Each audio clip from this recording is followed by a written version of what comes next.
What's going on, YouTubers? For ladies and gentlemen, it's the Natural Born Thriller, and welcome everyone to All Elite Wrestling Review, the show where I give you AEW Dynamite results.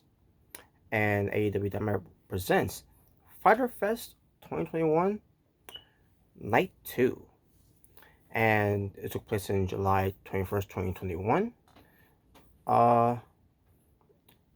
Took place in Texas, at the Garland, Texas, at the venue of the Curtis Coolell Center.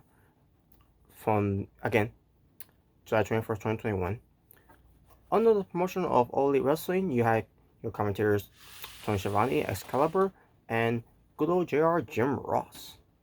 And I'm gonna get you everything that I saw on night 2 for this event, and things that I liked, things I didn't like, and let you know if I thought night 2 was better than night 1, or maybe night 1 was better than night 2, and give you my overall thoughts about what I thought about night 2. But if you've seen my live reactions, y'all knew how I feel about this show. But you'll find out once I get through all this right here, right now. So let's get right to it. Starting off first, obviously, with a match that has MJF on commentary, and you knew what it was going to be about. It was the Five Laborers of Chris Jericho, Chapter 1 against Shawn Spears, where Shawn Spears is the only one who can use a steel chair in this match, but Chris Jericho can't. So yes, Chris Jericho versus Shawn Spears with Tully Blanchard at ringside. Match lasted 10 minutes and 47 seconds. And match itself I thought was decent. Tully Blanchard at one point got involved. And then also Sammy Guevara came out for this, to even the odds. And basically, went after Tully Blanchard to get him out of the building, so that it could be just between Chris Jericho and MJF. I mean, Chris Jericho and Shawn Spears, I meant to say. In fact, I wish this show would have had Jericho versus MJF already. That we wouldn't have had this at All Out. Because I'm assuming that's what's going to lead to. It's going to lead to a match between these two at All Out. That, to be honest with you, I don't think anyone's really interested to see Chris Jericho versus MJF. Because just the way they booked this whole thing with the Pinnacle and the Inner Circle, this is all ass backwards. So, in a way, for me personally, I really don't care about MJF versus Chris Jericho anymore.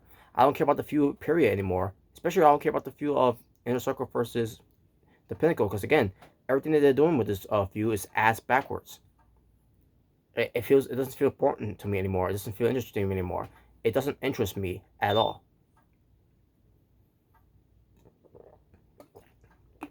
And I'm thinking to myself, does anyone even care about this whole feud anymore? It's been played out since the spring, and it's going to be, and we're still in the summer. We're getting close to the end of the summer, and does anyone even care at all about this? And come to this match, we all knew that Shawn Spears was not going to win. He did miss a steel chair on Chris Jericho. Chris Jericho at one point did have Shawn Spears go into the chair, and it goes for the juice effect and gets the win. So basically, Chris Jericho found his way around it, where he seems to still win the match. And Shawn Spears rules, where he gets me to steel chair and Chris Jericho can't, and Shawn Spears still lost. He still can't win. And by the way, they did a big, they made a big deal out of this, where Shawn Spears did the C4 on Chris Jericho. No one kicked out of it and all that, and I said, so yeah, just wait till Chris Jericho kick out of it, and then also, oh my god, no one's ever kicked out of it. I never thought right there that Jericho was going to lose there. As soon as I saw Shawn Spears in his finisher, the C4, I knew Jericho, that Chris Jericho was going to kick out, and sure enough, he did. So, because they're going to do this whole thing with Jericho versus MJF leading to All Out.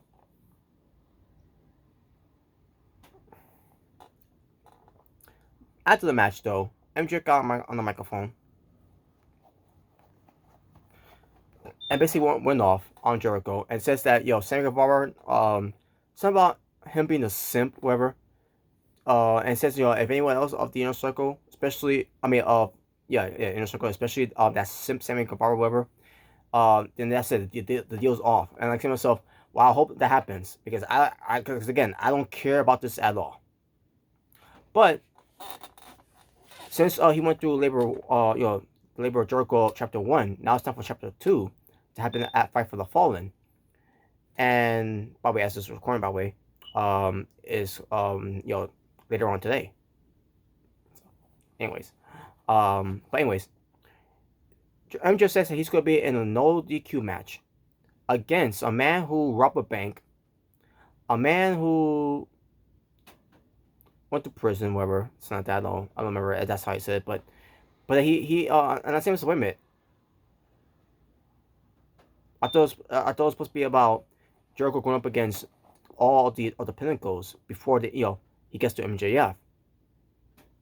Because look, Shawn Spears, Wardlow, Cash Wheeler, Dax Harwood. Okay. Never mind. I thought it was, cause he did bring up the whole thing where Moxley had to go through the inner circle before he had to go against Chris Jericho for the AEW title at Revolution back in in 2020, obviously last year. But I guess it kind of makes sense for him to throw a curveball here, but the curveball was Nick Gage, and out comes Nick Gage. He had a piece of color. The crowds had no clue who he was.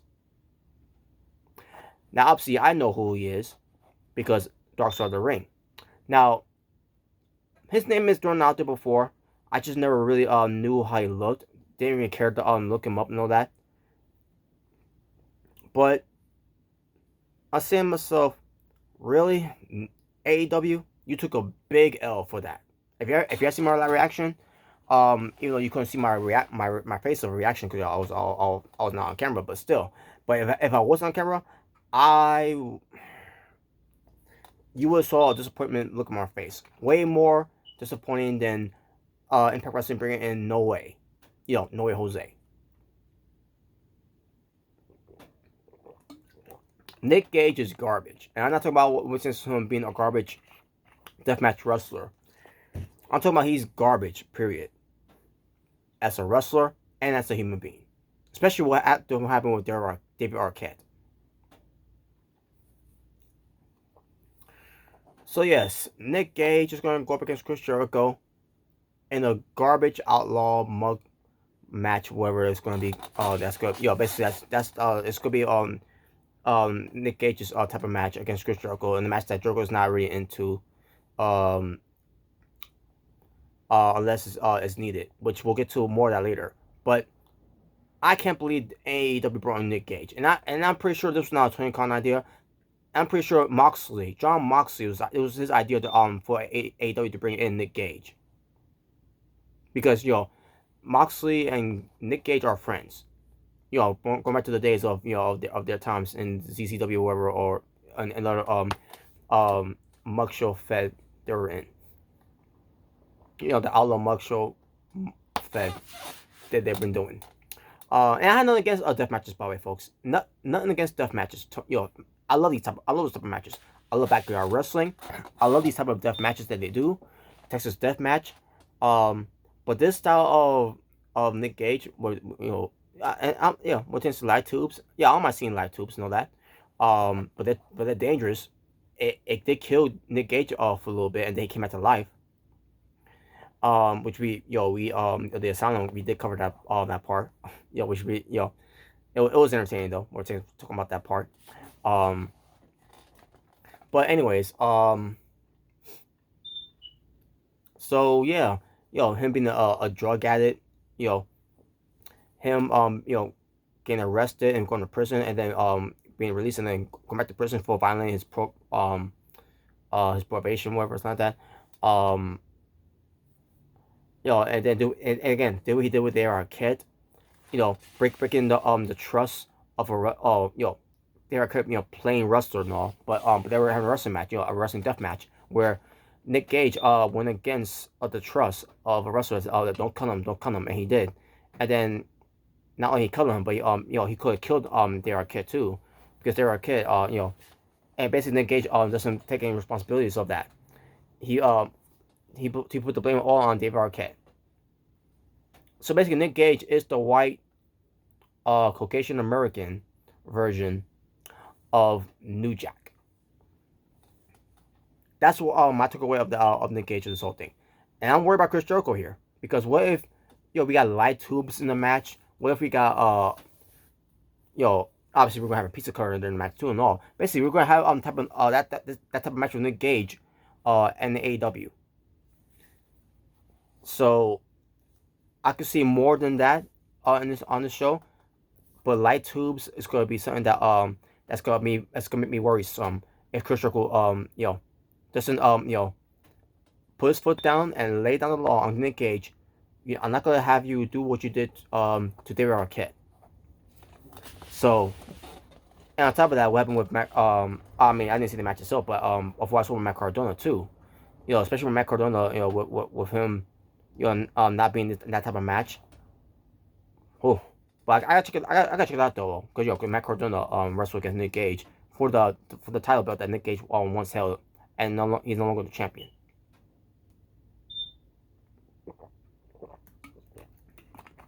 Which props to Matt Cardona for winning the belt, by the way.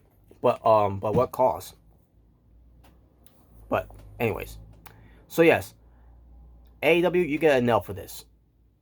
The fact that you brought Nick Gage because of favor of Jon Moxley, because Jon Moxley thinks that Nick Gage with the type of crowd reaction he gets from all these shows that he's been doing, from low crowds and all that, it's not gonna connect with these audience in a big worldwide stage. And props to Nick Gage in a way, where since him being in front of these loud, these full capacity crowds. I just hope this is not something that AEW is thinking about, signing a contract of giving a contract to Nick Gage for him to be part of AEW, because if that's the case, I ain't worried about every wrestlers that are signed to AEW when they're in the match against Nick Gage, because when we're testing Nick Gage, you're not gonna have a regular wrestling match. You're gonna have his type of wrestling match where he's gonna be be unsafe, and he's not gonna take care of his opponents. He's all about cutting and all that and everything. He is not a wrestler. He ain't no wrestler. I see Dr. Luther, who's a deathmatch wrestler himself, more of a wrestler than Nick Gage whoever will be.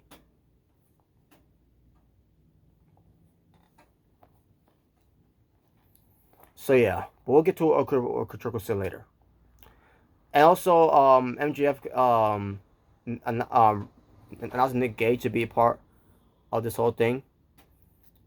It could have anyone else to bring in against Chris Jericho, but instead, it had to be Nick Gage. Of all freaking people, Nick freaking Gage. Anyways, moving on. AEW TNT champion Miro cuts a promo, putting the roster on notice. We're tasting Miro of his next redeemer. Basically, which is facing who he wants to face when it comes to defending his TNT title, which I'm pretty sure it's gonna be a Fight for the Fallen. I just don't remember if it was or not, but I digress. Next match, which I had no idea this was even a scheduled match. It came out of nowhere. Doc Gallows with Carl Anderson at ringside versus the Elite Hunter, Frankie Kazarian. Excuse me. So this match came up. It was 6 minutes and 53 seconds. I didn't care about this match at all. And it's a shame for Frankie Kazarian, because I care about his matches. I don't care about Doc Gallows' matches just now, because the way he's been acting, the way he's been carrying himself and all that, same thing with the Young Bucks too and all, along with Carl Anderson. That's why I lost interest in this match. The thing they do with Frankie Kazarian is good. With him being the Elite Hunter. Only for him to lose to Doc Gallows. Wow, what a way to build up Frankie Kazarian's character there. You just already buried it. And they don't. And then I'm pretty sure they didn't even realize that they did just that, because after the match they built up on Frankie Kazarian, all of a sudden Kameka comes out and basically had Don Callis, you know, who introduced King Omega as he passes the mic to him. And then King Omega basically says that Frankie Kazarian has been a thorn in his side for weeks, but now the table has turned. The elite killer has become the elite hunted. I'm sorry. The elite hunter has become the elite hunted. Excuse me. I'm sorry. I screwed up. And then Omega was going to go for the V trigger, but also the Hangman at the Page comes out for the save. And the crowd's chanting Cowboy shit. Hangman gets in the ring with 4 guys still there, as Don Callis on the microphone again tells Page that he can either consider accounting because there's 4 guys against one of you. And then also Page hands the drink to Don Callis as he goes up after Omega and the Good Brothers, only for him to get outnumbered. And then the Dark Order came out for the save. And then basically built the Good Brothers because Omega bailed out. And then Page hits the buckshot lariat to Anderson, Carl Anderson. And that was it. As far as the segment was after the whole thing, I didn't care for it that much. But hey, at least we got the Hangman and Page out there, Cowboy shit. So there you go. Ashley Gonzalez talks to Brian Cage and sends a message from Team Taz about Taz laughing, and says that they are so proud of Tony Stark. I mean Tony Stark. I'll think about Iron Man. Ricky Stark's about to say of winning the FTW World Championship title. Eventually, Ricky Starks will become TNT champion. When? Maybe not this year, but maybe next year he will. But we shall see. But yeah, that's because he's the future and he's got a lot of time on his plate. But Ricky Starks winning the FTW Championship title. Starks says that on Fyter Fest, which is later on today. Again after this recording, they're gonna have a huge celebration. And all of a sudden they go back to Dasher Gonzalez interviewing Brian Cage, and Cage is like basically wonders if they are still in the building. And basically, Cage says, maybe I should, invite myself into that celebration. And that was it. He walks off. Not much to say about that. It was whatever. It was whatever.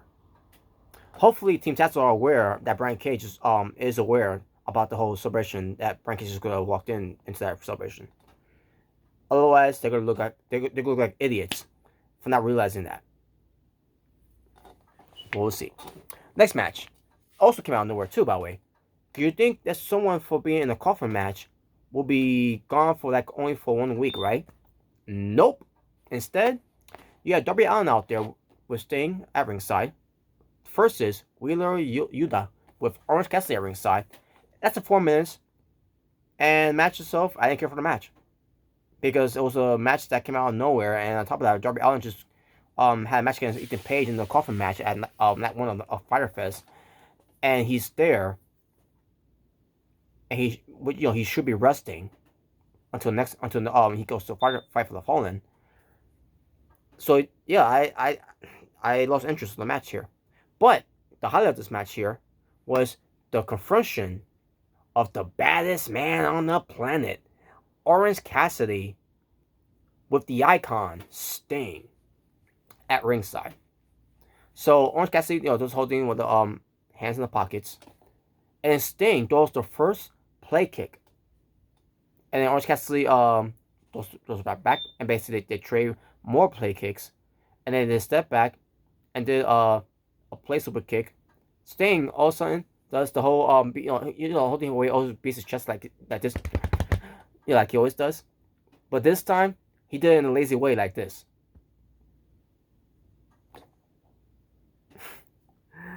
And then Orange Cassidy gives him a thumbs up. The whole Orange Cassidy thumbs, the whole lazy thumbs up thing. And then Darby Allin's looking at this, and he's like Sting, what are you doing? And the match continue. It only lasted for a little bit, and Darby Allin wins. No, it's say, not much to say. After the match, the Blade comes out of nowhere and punches out Orange Cassidy with the brass knuckles because they're supposed to have a match later on this show, and we'll get to that later too, by the way. So, but yeah, and basically Sting go try to grab the Blade, and then the Blade erase skirt away. So we'll get to that later, by the way. So yeah, there you go.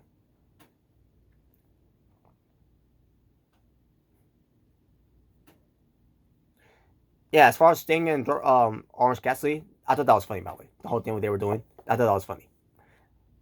I got a good chuckle of that. Hikuleo was spotted in the crowd. Hikuleo, who is the son of Haku, the legendary Haku. And he's part of Book Club, by the way, Hikuleo. And he's there to watch the match between Jon Moxley and Lance Archer because he's going to be facing the winner of that belt, IWGP United States Championship title belt, on Fight for the Fallen. And we'll get to who won that match, who's going to be facing Hikuleo on that show. And then we get to the next match. It's Dr. Britt Baker, DMD, the AEW Women's World Champion, being covered by Rebel or Rebo, which you want to say, versus Nyla Rose with Vicky Guerrero ringside. 12 minutes and 11 seconds it lasted.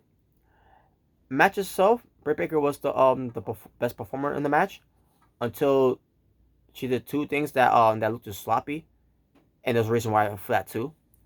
Nyla Rose, I'm not into her anymore. And on top of that, this match itself, it puts a feel special because these two always had a program with each other at one point, a few times in a way. Either when they're teaming up, either when they're going up against each other in 4-way matches or 3-way matches or battle royales or maybe just one in tournaments and not in the championship match. And this did not feel any special at all. This match was a letdown. To me, it was a letdown. I don't know how anyone else would feel about this, how they felt about this match, but to me, this was a letdown. I see that. I know they tried, especially when they had Rebel try to just Rebel and Vicky were distracting the referee, where Britt Baker's had the belt to toss the Nyla Rose to play dead like Eddie Guerrero, the whole thing like cheat and steal, only for Vicky Guerrero to continue to distract the referee while Rebel walked away from the all. And then Britt Baker's back up. Nyla Rose also tosses the belt back to Britt Baker. And I say to myself, now here's the thing, that makes no sense because for one thing, if Nyla Rose would have done that, whole thing where Britt Baker hit me with the belt, and at this point the referee turned around and saw it. That's the whole thing. By the way, the referee was Paul Turner, by the way. So the referee sees the belt in Britt Baker's hand, using it on Nyla Rose. Nyla Rose lying, cheating, stealing, trying to steal, I should say. But in this case, she couldn't really steal it because if the referee would call for the bell, Nyla Rose would never won the belt because the title could only change hands by pinfall submission. So that wouldn't make any sense if Nyla Rose was pretending that she got hit with the belt or something like. I don't know if that was supposed to be the booking behind it, because Nyla Rose did not say that that she hit me with the belt. She's something. She said she's trying to hit me with the belt or something like that, right? And what if the referee would call for disqualification for seeing Britt Baker caught red-handed with the belt? He would have called for the bell and reward Nyla Rose to win, but she couldn't win the belt though. So this whole thing made no sense in a way. If that was the booking they was trying to go for, that wouldn't make any sense because Nyla Rose would have done all this for nothing. She would have won the match by the DQ for nothing because she ain't gonna win the belt after that. And then they'll partner up another match for them for Fight for the Fallen. This time maybe in like a no disqualification match. But then again, you already got a no disqualification match already happening with Jericho and Nick Gage. So why we want to have a second one happening on that show, on the same show?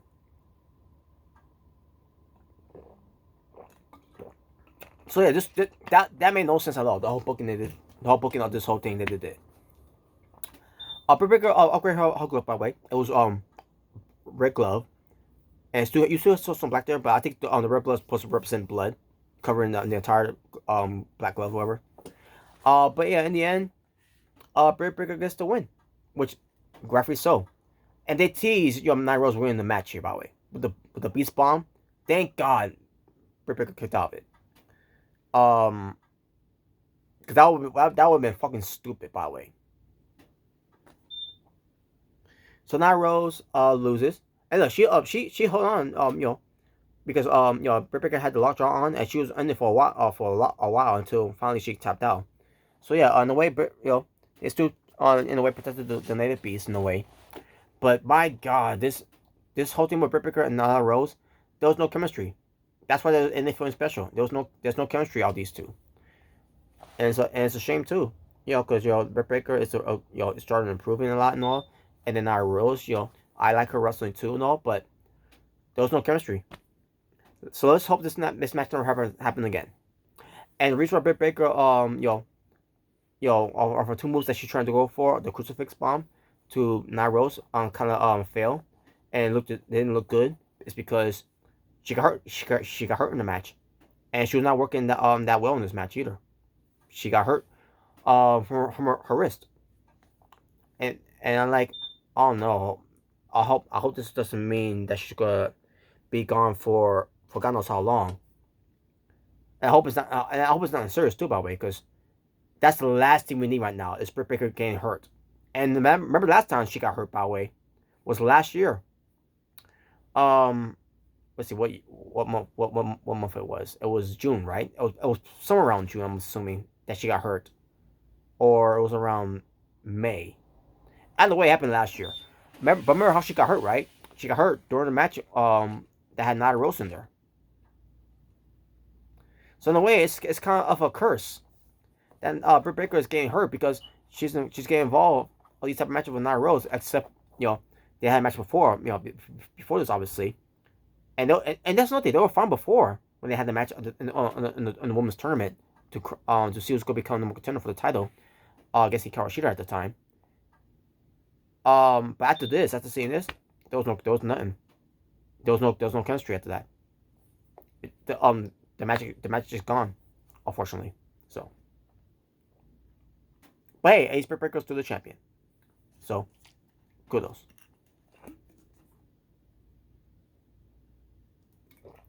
We got a press conference of Santana Ortiz and FTR that took place earlier on that time, where Dax Harwood said that they they came from different parts of the country, but both came from Proverdi,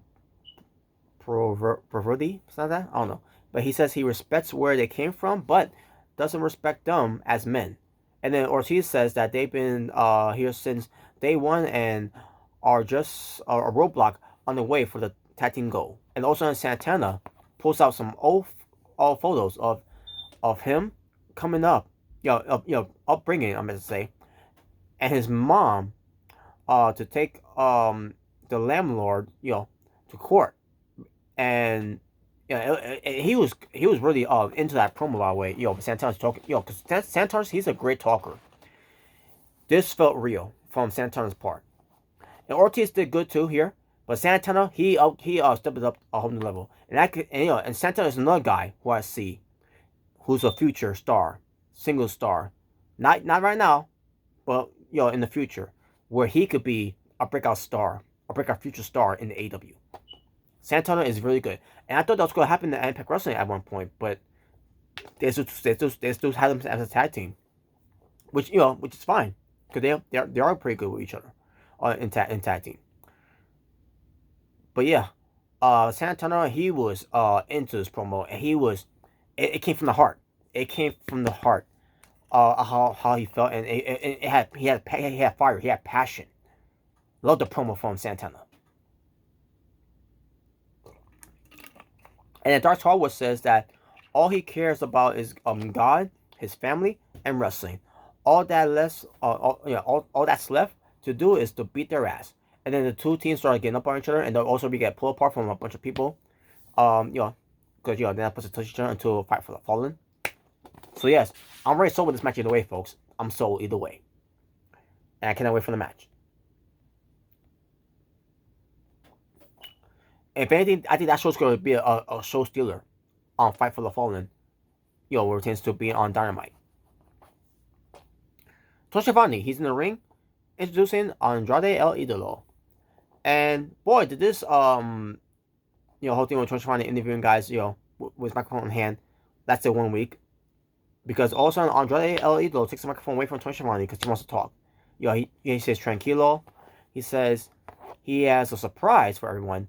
His assistant steps out and steps up, and shows Tony something on his iPad. And Tony Schiavone double checks it with what he said and announces that his new executive consultant to Andrade El Idolo. And all I can say is, thank God it's no longer Vicky Guerrero, because she was not working at all. And she was not a right fit either way for Andrade El Idolo. So, the new consultant, the new executive consultant for Andrade El Idolo, Chavo Guerrero Jr. And I couldn't believe it. I'm like, whoa. So he came up with a big pop, and crowds were already chanting for Chavo. So yes, Chavito Heat is here in All Elite Wrestling. He is All Elite, and I could be more happy for him. And I think he's gonna be more than just an executive consultant for Andrade El Idolo. I think he's gonna wrestle too. Last I checked, he's never retired. He hasn't retired from wrestling. So he gets on mic and says, "Wow, you remember? Of course, we all remember you, Trouble Girl. You came up from from AAA. You came from WCW. You came from WWE. You came from TNA. You came from Neutral Underground. Hell, you've been in some other promotions too after the WWE.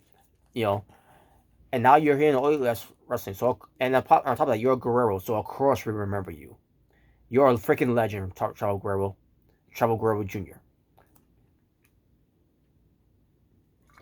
Always loved the Chavo Guerrero. But he's no Eddie Guerrero, but he's still one of my favorites. Chavo Guerrero Jr. has always been one of my favorites during that time. Me growing up watching WCW. So, Chavo Guerrero says, AEW is the place to be. I agree. He couldn't believe all the talent back there. He says that all due respect to them, he doesn't see anyone that has much talent as Andrade El Idolo. And all of a sudden, Death Triangle comes out. Pac gets on the microphone. Yes, Pac's back, by the way. And he says, Mr. Andrade, I don't know who you think you are. He said, we heard our name from your mouth. So, ladies and gentlemen, for the record, let it be known that Death Triangle hides from no one. So Andrade basically thanks all three for coming, and says that Penta, Phoenix are good, but Andrade is great.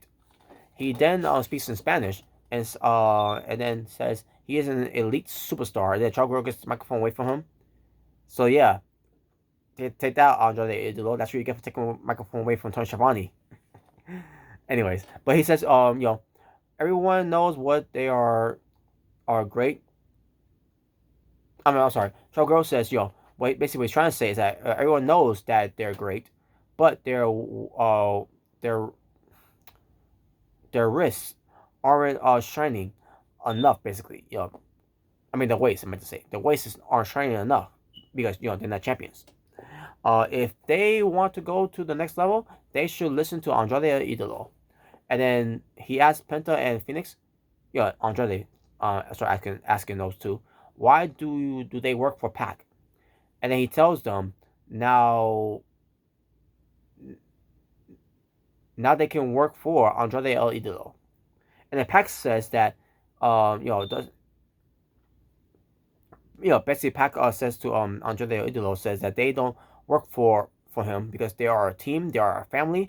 And Ray Phoenix says that they are a family. Also, he and Penta are the real face of lucha of Latinos. And then Penta Melo says that some basically I'm basically translating what was said here. Because because Penta Azumelo says something in Spanish to Andrade Idolo, and then Alex Abrahantes translated by saying Penta says, and the cards pop up for that, by the way, when Alex Abrahantes said that. And basically, yeah. So he says, Penta says, why will we want to join a group with you when you are not even on our level? And all of a sudden, the Triangle rushes to the ring.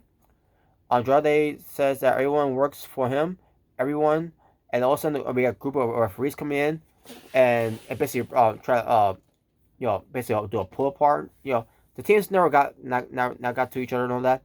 And I think myself, as I'm watching this, I'm seeing myself, the assistants, you got the assistant there who we don't know who he is. He's not, we know he's not a wrestler and all. Unless they want to get a third guy, to side along with Andrade Idolo and Chavo Guerrero Jr. to face Death Triangle. What was the point of all that?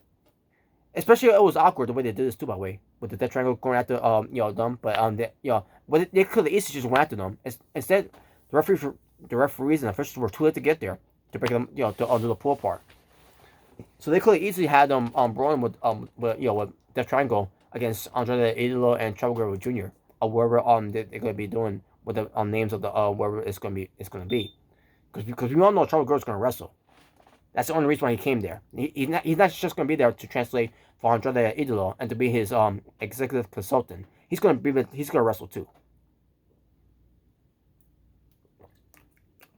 It's only a matter of time. I don't see Chavo Guerrero being there and not wrestle. Just saying. So yeah, but as far as the segment was, the final segment of it was I was interested after that. I kind of lost interest too when Andrade Idolo was talking too, because he's not really a good talker over since him trying to speak English, because he's not good at it. And you think with him being in the United States for that long, he would learn and be better at it, but nope, still ain't, unfortunately. How's it that Shinsuke Nakamura can speak good English and Andrade Idolo can't? I don't know. I just don't know. Anyways, that was it. But the beginning of the segment, Chavo Guerrero returning to pro wrestling was good. Because this was supposed to be the surprise, by the way. This was supposed to be the surprise that they kept talking about, when Figueroa was with Andrade Idolo, and they completely forgot about it until they finally, they brought it up, and this was a surprise, Chavo Guerrero Jr., which is great. I love it, and the crowd's popped for it too. So,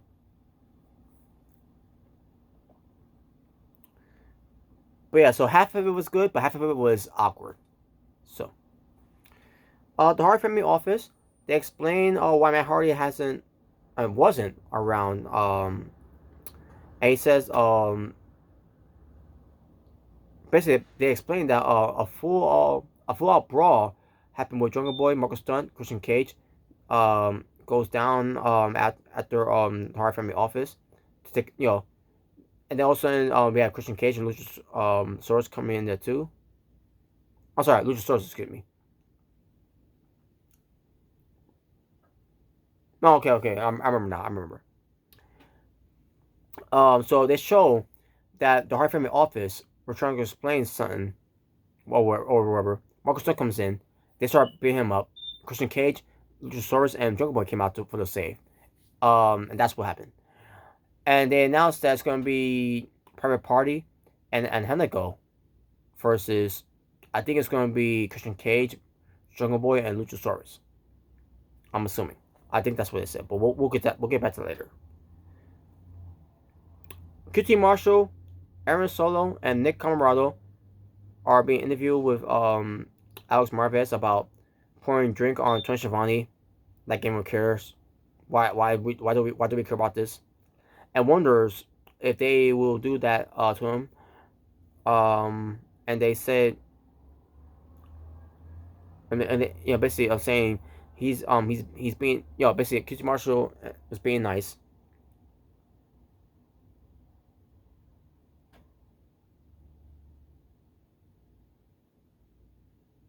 Okay, I remember now. So Alex Marvez was thinking about, are you gonna do the same thing to him? And then he's like, nah, they'll just they'll be yeah, he's being nice. Marvez wondering if they should give Tony Schiavone an apology, and then QT Marshall says, on Fight for the Fallen, with Tony Schiavone in the middle of the ring, we'll see. Again, why do we care about this? You're telling me after QT Marshall losing to Clay Rose, this is the best thing you got for QT Marshall and the factory? To do something with Tony Schiavone? To bully him? What's that do? What's that do for anybody? Who thought about this shit? Tony? Oh, not Tony Schiavone, Tony Khan.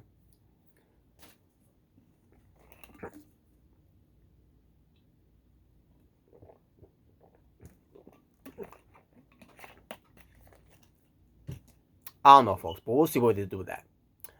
Then we get to the match. Finally, we get to a match. Jeez, that's all this bullshit. Orange Cassidy with Chris Stanley, who didn't come out until later on, versus the Blade with the Bunny. 8 minutes and 37 seconds it lasted. To me, it went way too long. So they teased at one point that Orange Cassidy was going to be there, and then the Blade and the Bunny were taunting and all that, and referee Bryce Ramsberg were there. Basically, the Blade just look at the hard camera and all that, and then referee acting like he doesn't see Orange Cassidy there. Basically, it was all goofy. It was all silly. It was bad acting.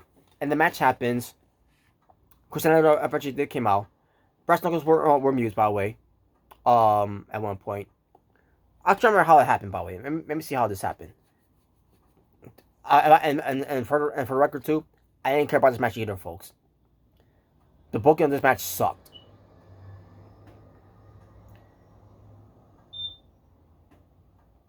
But let me see how the whole thing happened. Okay,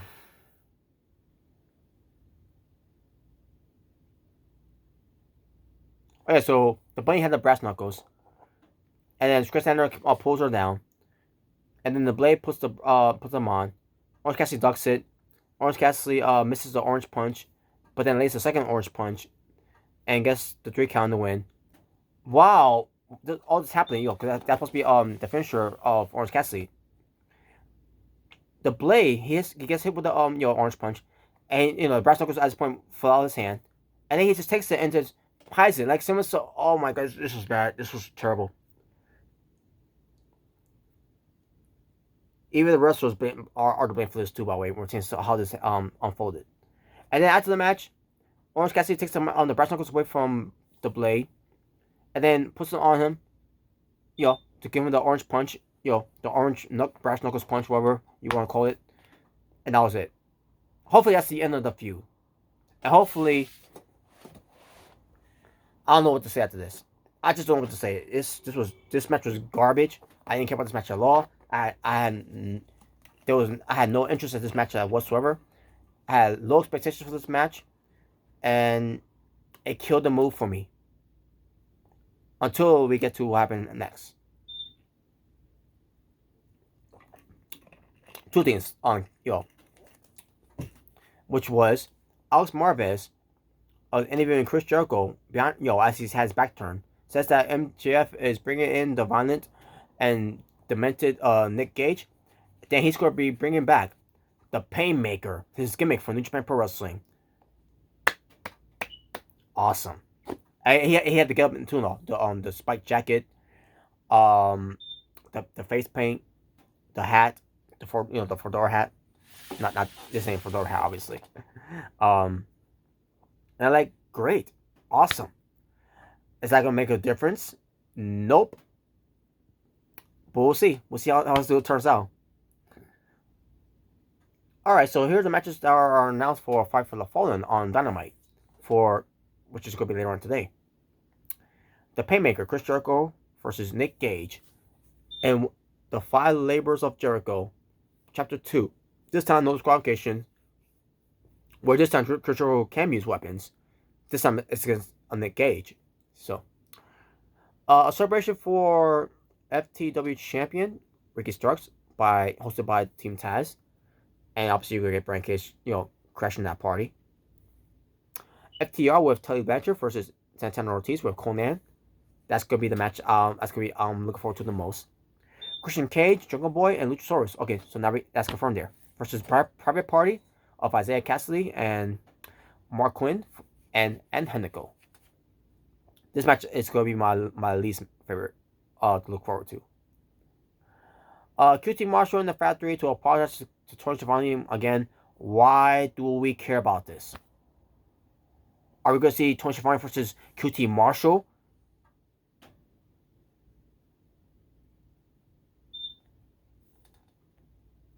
Tony Khan to make a major live event announcement. What that's going to be, I don't know yet. I hope it's not AEW Dynamite going to Saudi Arabia. Just saying. But we'll see. We'll see what happens there. Part about that show in Queens, New York, which we'll find out if that is going to be the one or not. If it is, then I'll do something about that. You know, but I'll do a separate video.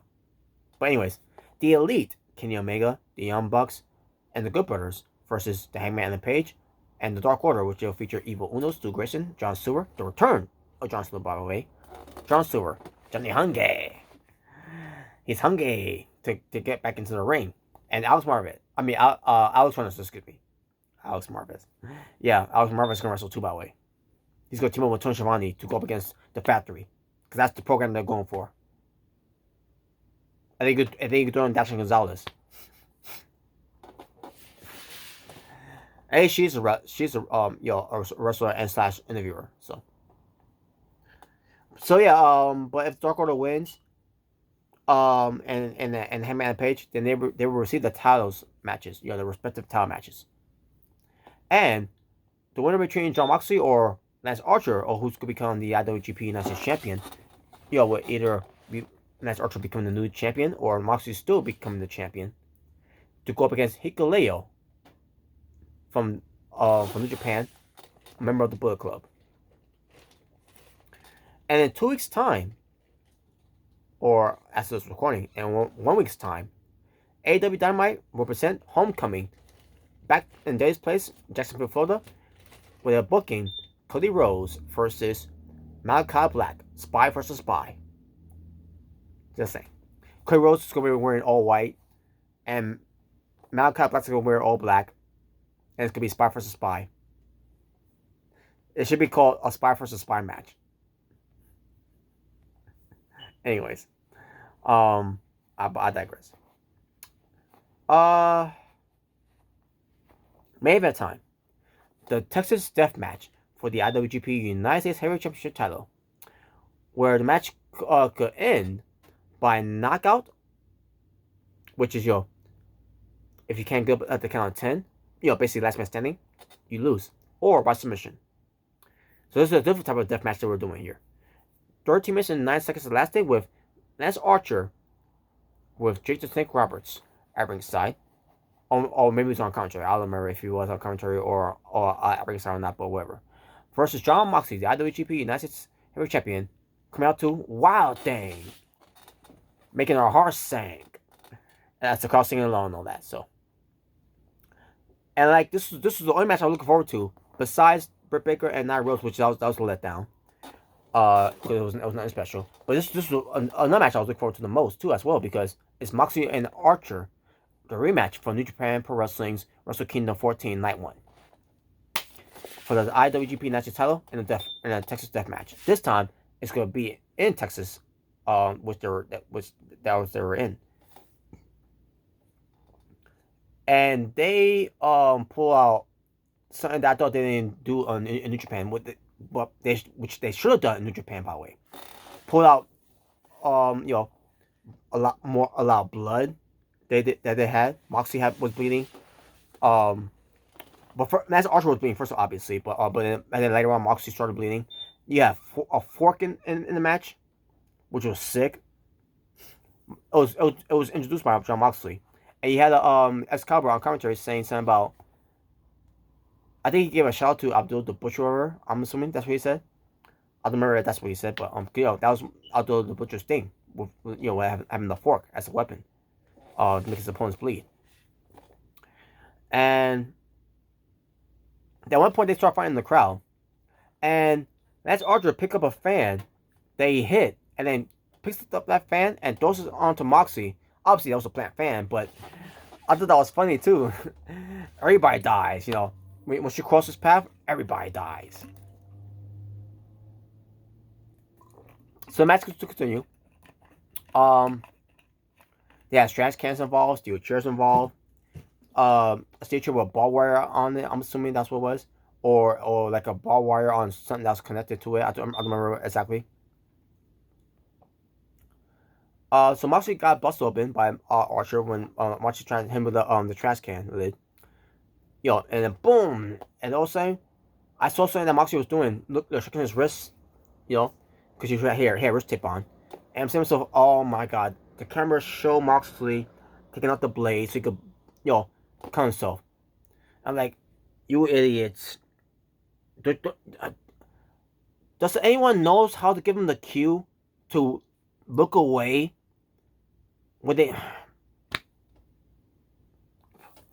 This is the thing I'm talking about. Where it seems to AEW being, not good. Where it seems to picking the moments. Or it seems to switching cameras. They'll switch cameras. Where it tends to Nagata trying to go for his thing. When Ron was asking back when he said like this. And then they looked away from it. And then Holder was staying, missing the stinger splash from in the crowd to look at Ethan Page on taking off the buckle thing from the bottom rope. That was so important, right? And it same thing goes back to on the blood and guts match. Here we go again. They're doing it again. Who's all in the production truck in charge of the camera of to not do the job right. Unbelievable. Moxley had 2 chairs in the seat position, but it's I'll show a demonstration. Like this, and like this. That's how it was. Picture those as the steel chairs. That's how it was. And Moxley was going to do something to Archer on it, but Archer gets him in the chokeslam and then chokes him onto those chairs. I'm like, holy shit, that's gotta hurt his back. But it was done in a safe way too, by the way. But my god, that was sick. I was not expecting that. That was like, oh man, Moxley, oh man, you're sick. But they still continue on the fight. They use barbed wire board on tables, by the way, on the outside. The same spot that, there was no barbed wire on the table from New Japan, but it was like the same spot that they did back from there. Which that became that's how Lance Archer lost in the first place, because the tail was weakening him when Moxley ends up taking the win on Archer. Now I'm assuming it was a pinfall anywhere during that time, where he pinned Archer outside the ring and became the champion. So they had the Moxley's doing had 2 tables with the the barbed wire boards on top of it, both of them. So Moxley was gonna take care of Archer on there, but then Archer reverses. He basically stabbing him on the fork, and they kept doing that to each other, by the way. Moxley stabbing Archer with the fork in the head, and then Archer's doing the same thing, like they turn, like they're murdering each other. And all of a sudden, Archer goes for a chokeslam onto Moxley through 2 tables with the barbed wire boards on there, and referee starts counting, and he counts to 10. And like, holy shit, Lance Archer finally won. He finally won the big one on AEW. About damn time, AEW. What the fuck? Took you almost, what, a year and a half to finally give Lance Archer a rub in the AEW? You should have given him a rub when he first came in there, when he was in that tournament. He should have been the first TNT champion. Instead, you give it to Cody Rhodes. And nothing against Cody Rhodes, though, but still, really?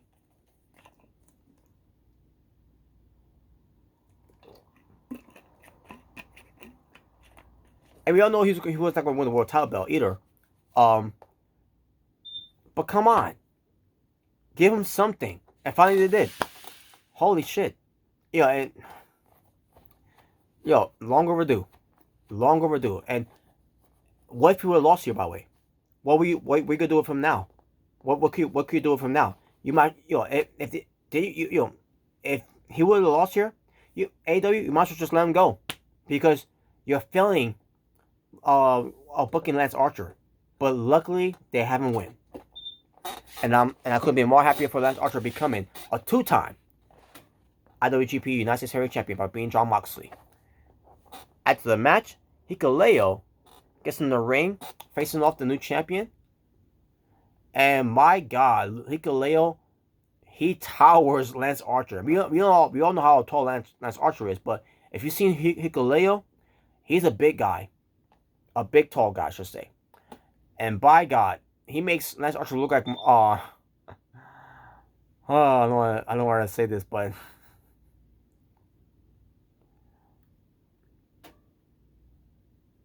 I'm not even going to say it. Let's scratch that. But it was... But yeah. Lance Archer looked like a baby compared to Hikuleo. And Hikuleo's good, by the way, folks. He's pretty good. If you've never seen his matches, he's pretty good. But yeah, there you go. That will conclude your All Elite Wrestling review. Where it tends to giving you AEW Dynamite results. Where it tends to Fyter Fest 2021 Night 2.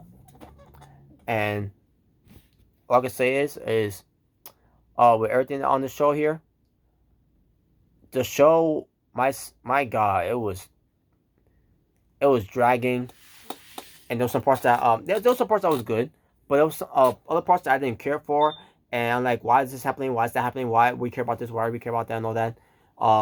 But the main event is what was really interesting the most, and at least the main event, made it worth it for this event. But did that make it any better? Did this make it better in night 1? Nope, because at the end of the day, night 1 was still better. Now I'm going to give you my highlights for Fyter Fest 2. Night 2, obviously. So here we go. Swerve of the Night. Swerve of the Night for me...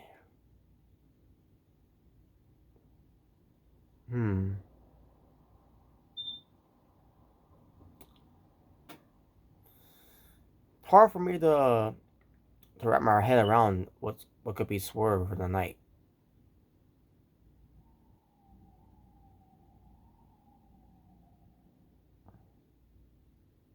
Oh yeah, I know what Swerve of the Night for me is. Nick Gage being announced to wrestle against Chris Jericho. Because to me, I thought that was gonna be one of the inner circle, the pinnacle to face Chris Jericho next. Besides Shawn Spears. But yeah, there you go. That was Swerve of the Night there. Shock of the Night though was Chavo Guerrero making his debut on AEW. Moment of the Night, Orange Cassidy and Sting face off. Yes. Promo of the night, excuse me.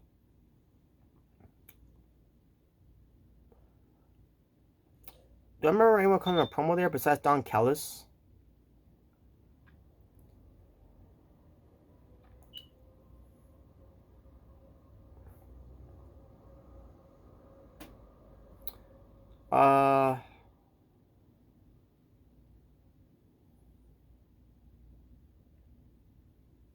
You know what? I'm gonna go Chris Jericho, the Paymaker. That right there will be promo of the night. I was gonna give it to MJF, but nope. After announcing Nick Gage, nope, he lost that. So Chris Jericho, bring back the Paymaker. That was promo of the night for me. The video promo of the night though. They show a video promo by way of Lance Archer and Jon Moxley. Pertains to their feud from Japan, and then pertains to what happened in AEW. So I'm gonna go with that one. Pertains to them facing each other for the IWGP United States Championship title. of deathmatch. You know, the hyped up that matchup. So that's real promo tonight. Excuse me. Segment of the night.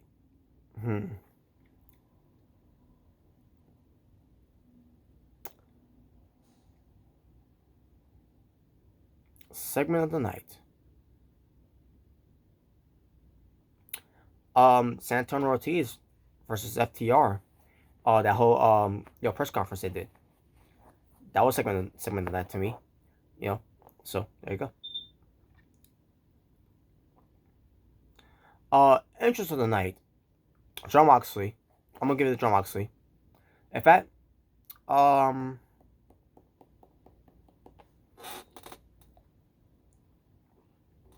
me go back to this.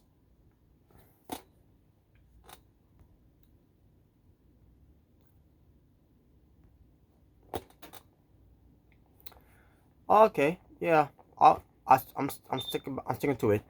Jon Moxley retains to a Wild Thing, made my heart sink.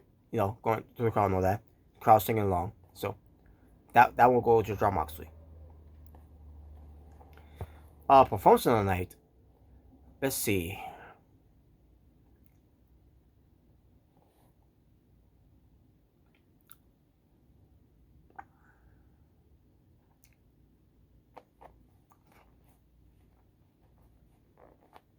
Lance Archer, he gets that performance of the night. Moving the night, Lance Archer chokeslammed on Jon Moxley on the steel chair. You know, the way it was positioned. That's going to be moving the night. Finish of the night, Britt Baker's lockjaw onto Nyla Rose to retain the AEW Women's World Championship. Brew match of the night will have to be the Texas Death match, in a good way though. Show stealer of the night, obviously the Texas Death match. And finally, match of the night. The one that stands out for me the most, or just a match of the night.